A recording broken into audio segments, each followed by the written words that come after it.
Hey, thanks for clicking on this video. What are the pros and cons of becoming a real estate agent?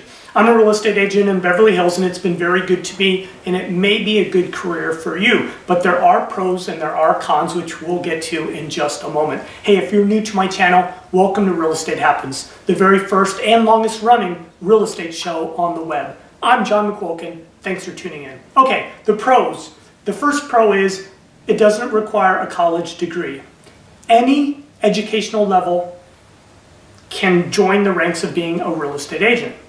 Having said that, you have to be smart. You have to be at least smart enough to pass the state exam, which is really hard to pass. 50% of the people who take the exam fail it the first time. So you have to have at least some intelligence to get into real estate. And that's why they make the exam hard, to weed out the people that might not have what it takes.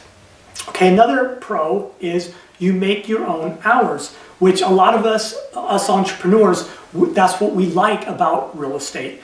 Having said that, you make your own hours, that doesn't mean you're not going to be working a lot. You may be working 12-hour days, but at least you can schedule those days the way you see fit. Yes, there are some demanding clients that might need to see a property at a particular time, and you just have to weigh whether it's worth it for you to change your schedule to meet the demands of that client, or whether the event that you have already scheduled is more important. That's up to you.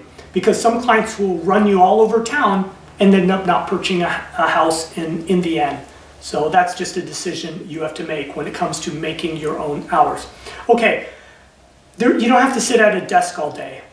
That's something I like as well.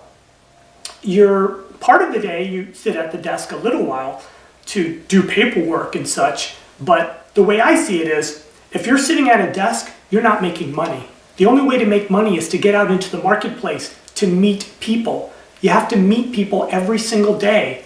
Some people call them leads. I like to call them clients. It's more personal for me. You're also going to open houses and you're checking out houses that might be coming available in the future. You're driving by bank-owned properties. So you're out in your car a lot looking at properties. And for me, that's fine because I don't want to be in an office all day. So that's a pro for me. That might be a con for you. You might prefer just sitting at a desk all day. Okay, there is no dress code in real estate. You can pretty much dress the way you want. As I mentioned, I work in Beverly Hills, California, and that's more upscale casual where I work. Now in Key West, Florida, where I go a lot, and down in Miami, South Beach, I visit there a lot, the real estate agents show up in flip-flops and shorts, and that's perfectly fine for where they work. In New York City, they wear expensive designer suits to sell property. For me, I don't like wearing suits. Upscale casual, that's fine as long as I don't have to wear a tie. So to me, that's a pro, not having to dress a particular way. I don't want to look like a banker. Not that there's anything wrong with that. The other pro is there's no income ceiling to real estate. The sky is the limit. Those huge paychecks you see on reality TV shows of real estate agents making money, those are for real. You do make a lot of money. Your commission is based on the sale of the house. So if you sell a house for $250,000, your commission will be one amount. If you sell a house for $2.5 million, your commission is going to be a lot more money. I have a secret for you. It's just as easy to sell a house for $2.5 million as it is to sell a house for $250,000. The work is the same. In fact, usually selling the lesser priced house is a lot more of a hassle than selling the house for $2.5 million. That's just a fact. Okay, so those are the pros. Now let's talk about the cons. Okay, you get no weekly paycheck. This is a shocker for some people. But real estate is 100% commission. Now, when I first started in real estate, I worked in the entertainment business, and I made a lot of money in the entertainment business. So when I became a real estate agent, I didn't want to give up the other job where I was making all the money. So I worked for 2 years, full-time in the entertainment industry, and full-time, not part-time, in real estate. I didn't leave the entertainment business until I was making just as much money in real estate as I was making in the entertainment business. Then I resigned from that business and I just started doing nothing but real estate. And I've been a real estate agent since 2003, so that's a long time. 50%, no, let me rephrase that. Most new real estate licensees are only in the business for 3 to 6 months before they give up. At a year at the most, and then they're out of the business. So like I said, I've been in the business since 2003. I have longevity, and so can you. But if you start out in real estate on the right foot, on the right grounding, knowing what is expected of you.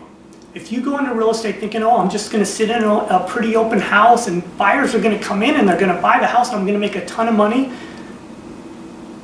you're going to be in for a big surprise.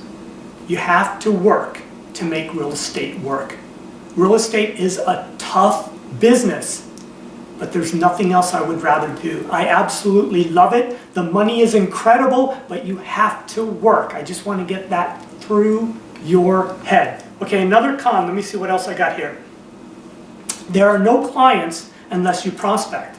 Some brokerage houses that you work for may give you leads, but if they're going to give you leads, they're going to take a lot more of your commission. Because when you work for a real estate company, you get a commission split. So if they're giving you leads, you're probably getting a very low commission. So it's up to you to get the leads. Again, I call them clients. To me, it's more personal to call them clients because they really are clients to me. So you have to prospect in order to get those clients. That means if you happen to have no business, then you should be prospecting 8 hours a day. Not just 2 hours a day, knocking on a couple of doors or something. In the beginning, I was out knocking on doors for 8 hours a day because I had no business in the very beginning. That is what you have to do. You don't have to be sitting at your computer, working on your website, or doing a ton of social media marketing in the beginning. Do that, but do that on your own time. During the real estate time, be prospecting to get new business. Okay. Another con is there's no health insurance. So if you've always worked for a company that provided health insurance, you're going to have to purchase your own health insurance now when you get into real estate. So that's a shocker for some people. And you may have to work weekends or late hours. And I think you guys can handle that. I think you already expect that, right? If you're a real estate agent, you're going to be sitting open houses on Saturdays and Sundays, at least in the beginning. I don't do a lot of open houses anymore. I have other ways of generating clients and business. But in the beginning, I highly recommend you sit open houses. So yeah, you're going to be working Saturdays and Sundays, and there'll be late hours because a lot of your clients are going to work from 9 to 5, so they're not going to be able to meet you until perhaps at 7 o'clock or 6 p.m. That's when they're going to meet you, and you're going to work with them until 10:30, 11 o'clock at night. So be prepared for that. Okay, then let's see. Here's another one. And this happens no matter at what level you are in real estate. It still happens to me today. You will work with clients, sometimes for months, picking them up at the airport, taking them out to lunch, showing them house after house after house. Then the next weekend, doing the same thing, showing them house after house after house. And then guess what? They end up not buying. Or they end up calling you and saying, hey, guess what? We bought a house. How did you buy a house? I'm your real estate agent. Oh, well, you didn't represent us on this one because we walked into an open house and we fell in love with the house and the agent there was nice enough to represent us. The reason I'm telling you this is because it happens every single day in real estate. You work really, really hard for a client and then they go and buy a house with somebody else, or they just change their mind. I don't want to buy a house anymore. All those hours, and it might be 40, 50 hours that you put into that client, you're getting zero. You're not making any money. So that's a con. But when you do sell a house, you make a big commission. So that's the way I look at it. I might lose money on that client, but the next day I might sell a $3.5 million house and make a really large commission. So I'm not bitter, but I'm just letting you know that that's a reality that you're going to face. So you never count your chickens before they hatch. You never count your commissions until you get that check in your hands. Let me see if I have any other cons for you. Okay, the last con I'm going to give you in this video, and then I'm going to wrap it up, is you may have a listing. You might have a house that you have the listing for, and it might not sell. That listing, you might have advertised in the newspapers. You might have taken out high-end advertising in magazines that might cost you $1,000 or $1,200 to put the advertisement in the magazine.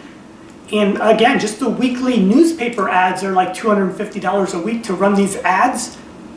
That's all on you. If the house doesn't sell, the seller's not going to reimburse you unless you somehow put that into a contract.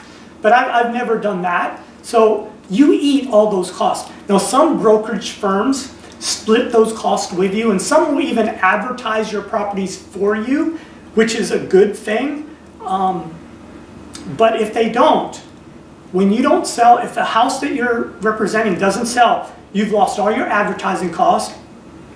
If you paid a professional photographer to come out and photograph the house, you've eaten all those charges as well. So you lose a lot of money when a house doesn't sell. But again, on the flip side, because I don't want you to get discouraged, when you do sell a house, you make a lot of money, okay?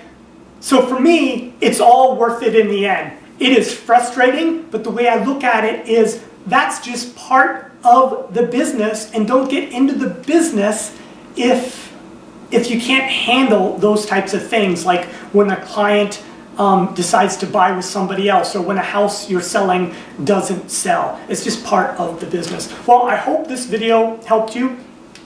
If it did, leave a question below, and if you have any other questions for me, leave a comment below if you enjoyed this video. But if you have any questions for me, leave a comment below as well, and I will do my best to answer your questions. That's it for today's show. I hope you guys enjoyed it. I'm going to have another show for you real soon, I promise you that. So until then, take care, everybody. I'm John McQuilkin, and I'll see you in real estate.